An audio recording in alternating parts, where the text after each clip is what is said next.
প্রাচীনকাল থেকে কালিজিরা মানবদেহের নানা রোগের প্রতিষেধক এবং প্রতিরোধক হিসেবে ব্যবহার হয়ে আসছে। এজন্যই এই জিনিসটিকে অনেকে কালিহীরা বলেন। এটি শুধুই একটি মশলা নয়। এর কাজ শুধু খাবারের স্বাদ বৃদ্ধিতেই নয়, আয়ুর্বেদিক ও কবিরাজি চিকিৎসায়ও কালিজিরার ব্যবহার হয়। কালিজিরার বীজ থেকে এক ধরনের তেল তৈরি হয়, যা আমাদের শরীরের জন্য অত্যন্ত উপকারী। এতে আছে ফসফেট, আয়রন এবং ফসফরাস। এছাড়া কালিজিরা বিভিন্ন রোগের হাত থেকে দেহকে রক্ষা করে। তাই বিস্ময়কর এই জিনিসটির প্রশংসা করেছেন খোদ রাসূল সা. আবু হুরায়রা রা থেকে বর্ণিত, তিনি রাসূলুল্লাহ সা. কে বলতে শুনেছেন, কালিজিরায় সকল প্রকার রোগের উপশম আছে, তবে আসাম ব্যতীত। আর আসাম হল মৃত্যু। এর হাব্বাতুস সাওদা হল স্থানীয় ভাষায় শূনীয় অর্থাৎ কালিজিরা। মুসলিম হাদিস 5659। তাই যে কোনো রোগ নিরাময়ে, রোগ থেকে নিরাপদ থেকে অন্যান্য সতর্কতার পাশাপাশি অভিজ্ঞ চিকিৎসকের পরামর্শক্রমে কালিজিরা সেবন করা যেতে পারে। আয়ুর্বেদিক, ইউনানি ও কবিরাজি চিকিৎসায় এর ব্যাপক ব্যবহার হয়ে থাকে। তাই যারা এসব চিকিৎসা নিয়ে গবেষণা করে, তাদের কাছে রোগ অনুযায়ী সঠিক ব্যবহার বিধি পাওয়া যাবে। কারণ একেক ধরনের রোগের জন্য কালিজিরার ব্যবহার বিধিও একেক রকম। যেমন কোনো রোগের ক্ষেত্রে কালিজিরার তেল বেশ উপকারী।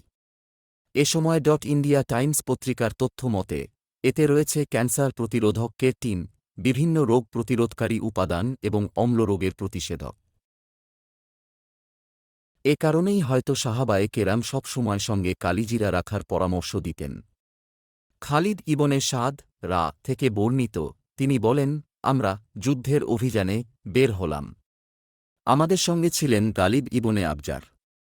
তিনি পথে অসুস্থ হয়ে গেলেন। এরপর আমরা মদিনায় ফিরলাম, তখনও তিনি অসুস্থ ছিলেন। তাঁকে দেখাশোনা করতে আসেন ইবনে আবি আতিক। তিনি আমাদের বললেন, তোমরা এ কালিজিরা সঙ্গে রেখো। এর থেকে 5টি কিংবা 7টি দানা নিয়ে পিষে ফেলবে, তারপর তন্মধ্যে জয়তুনের কয়েক ফোঁটা তেল ঢেলে দিয়ে তার নাকের এদিক ওদিকের ছিদ্র দিয়ে ফোঁটা ফোঁটা করে প্রবিষ্ট করাবে। কেননা আয়েশা রা আমাদের নিকট বর্ণনা করেছেন যে তিনি নবী সা.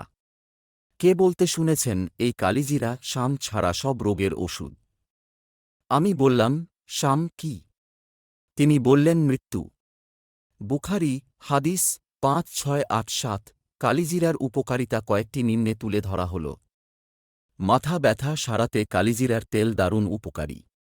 কালিজিরার তেল কপালে মালিশ করলে এবং 3 দিন খালি পেটে 1 চা চামচ তেল খেলে আরোগ্য লাভ করা যায়। চুল পড়া নিরাময়েও কালিজিরার বিশেষ গুণ রয়েছে। 1 সপ্তাহ ধরে নিয়মিত চুলে শ্যাম্পু করার পর তা ভালোভাবে শুকিয়ে পুরো মাথায় কালিজিরার তেল ভালোমতো লাগালে চুল পড়া অনেক কমে যাবে।